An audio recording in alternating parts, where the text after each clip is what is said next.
Did you know that your house is probably hiding free money? If you bought a house in the last several years, you're probably sitting on a good amount of equity. But what do you do with that?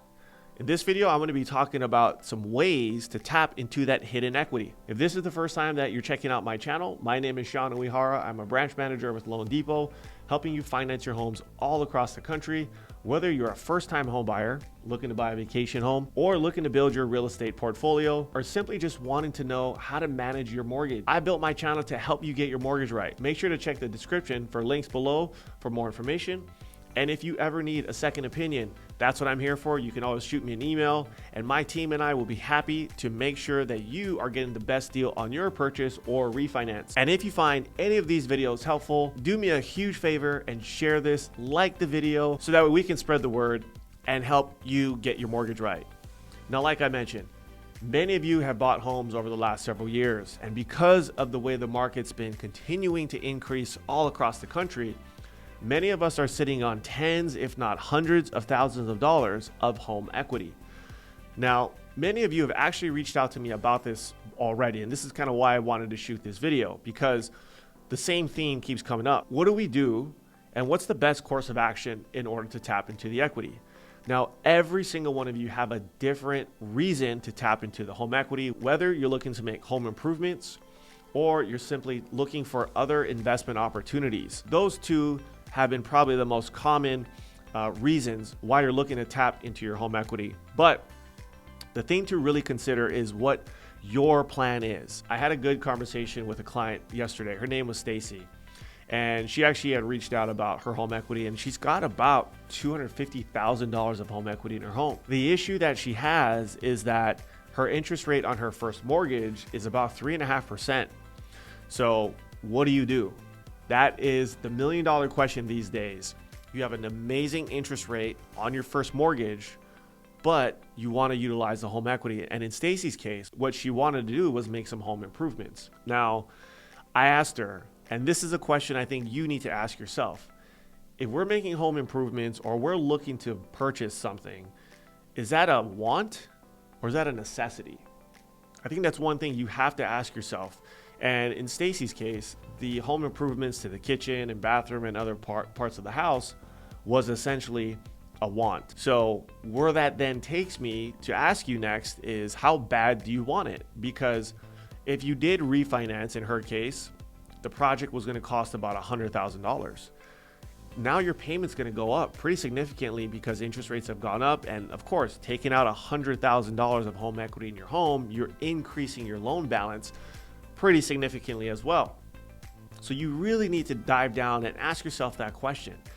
Is spending an extra $50,000, $60,000 on renovating my kitchen, do I really need that right now? And if the answer is yes, and you really absolutely want to come home to a brand new kitchen, then hey, more power to you, go ahead and do it. I will never tell you no, but I think you have to ask yourself that question. With the way that the economy is right now, is your job secure as well? I think it's a lot of things that maybe we may not think about in the midst of doing this refinance or trying to reach out and figure out, do I do a refi or a HELOC? Is your job secure? Because guess what? If your job isn't secure and you just spent $50,000 of home equity just to make your kitchen look amazing, if you have no job, you're not going to enjoy the kitchen. So I think that's a really, really tough question that you need to ask yourself. And if your job is secure, there's no issues, you don't see any impending issues coming down the line, then go ahead and make the decision to go ahead and renovate the kitchen, because I can guarantee you the utility that you get from coming home and seeing it, it's going to be tenfold. And trust me, I renovated my house last year, and I loved coming home to the brand new floor, the brand new carpet, the brand new appliances, the brand new furniture. Everything looked great and it feels good. And that's part of owning a home, right? You want to be able to do things to the home that you want to do, and not just what your landlord tells you have to do. So the first thing I would ask myself is it a want or is it a necessity? Now, if it's a want, ask yourself the tough question. How badly do we want it? And if you do take the refinance route, remember, once you do the cash out refinance, you're making higher payments day one. You don't get to wait like a home equity line of credit. Now, the home equity line of credit, like we've talked about in other videos, you have a lot more flexibility. And if you haven't watched that video yet, make sure to check out my playlist. I go into a lot more detail between a home equity line of credit and a cash out refinance. But for this video, when we look at a HELOC, you have more flexibility. So in Stacy's case, she might get a home equity line of credit of $100,000. She may only spend $25,000 on maybe the bathroom or the flooring first. And in her numbers, as she was running these numbers, she figured that she could pay the debt off in maybe 2 to 3 years. Now here comes another issue that I've seen in the past. Homeowners will do a HELOC or they'll pay off debt, but they will access the equity in their property. And if you are not disciplined, which many of us are not, you will then spend money to rack up the debt again, to then only have to refi down the road. So in Stacy's case, I ran through this scenario with her and I said, look, if you were to pay off all your debt, you did a home equity line of credit, and let's say you spent the $50,000 on renovating your kitchen. It's gonna take you maybe 3 years to pay it off, but I go, you have to be ultra disciplined because you've now eliminated all your other credit cards. And now you have this essentially this large line of credit that you can go spend money on and do whatever you want. Because remember what happened in 2008. People were using their homes like ATM machines. You had $100,000, $200,000, $300,000 of home equity. People were going out to buy the brand new Mercedes. They were buying the boat. They were buying the vacation home. They were buying investment properties that weren't cash flowing. So they were buying all these other assets that essentially were not producing income. That's one of my concerns for any of you that are looking to buy things right now that aren't producing income. Because in Stacy's case, again, she could go redo her whole kitchen. It's going to look good, but it doesn't produce income. You now have to pay that debt back. And if you're not disciplined, and if the economy continues to get worse, inflation continues to get worse, maybe you're not getting as many hours at work, you get furloughed, trying to pay down another $300, $400, $500 a month is going to stress you out. Now, is that stress worth the new kitchen? I don't know. You'd have to ask yourself that question. And I think these are some of the tougher questions that as a homeowner, you have to ask. But I want you to think of these things so that way, when we have conversations, you already kind of know where you want to go. And I'm not trying to be the bearer of bad news because no matter what, I want you to get your mortgage right. So having this equity, thinking about the flexibility of the payment on the HELOC or the cash out refi, is that really beneficial? Is that worth the stress? And this is why I think you have to ask these tough questions, because in our market that we're in today, things are very volatile. And yes, I get the 3.5% rate, and you're looking at maybe a 5.5% rate today. That could totally deter you from doing the refi. If you're looking to buy rental property that is cash flowing, I think that is a great thing to do today. You can take advantage of less competition that's out there. And the one thing that really saves you at the end of the day is the property produces income. Back to the 2008 crash, like I mentioned, people were buying toys, people were buying assets and all these other things that never made them money. So if you are utilizing your home equity, I would, in my opinion, I'm looking for homes, I'm looking for investments that I'm going to get a return immediately. I'm not looking to make a huge amount of money. As long as my debt is serviced by the tenant or my investment or whatever I'm making, and my monthly debt gets covered, I think I'm in a good spot. Because again, if I bought a rental property and it's making $200, $300 a month, that's fine. As long as the tenant makes the payment, I'm okay.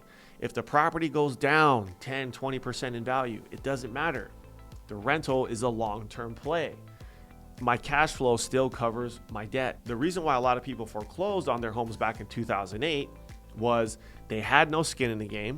So you were buying rental properties with very, very little money out of pocket, and the homes continued to appreciate. And then when it dropped, you had to then ask yourself, am I going to continue to pay to maintain this mortgage that is now upside down in value, or do I walk away? So many of you that owned homes maybe back during that time frame and you had a foreclosure or you did a short sale, that was your thought process. And more often than not, you wanted to stop the bleeding, so you did the short sale, or you just said, hey, screw it, I'm going to foreclose on this house. we'll call it a day and I'm gonna move on. I don't want you to make that mistake today. And I don't think we're gonna see a 50, 60, 70% decrease in values like we did back in 2008. However, if you are leveraging your house to the T to where you're taking out the maximum amount of home equity, and let's just say home prices drop 20 to 30% and you're slightly upside down in your house, is that enough for you to panic sell? Because I think for a lot of you, we still remember 2008. Even though you may not have owned a home during that time frame, that still rings a bell to know that if that happens, I'm immediately triggered to think back to that market time frame.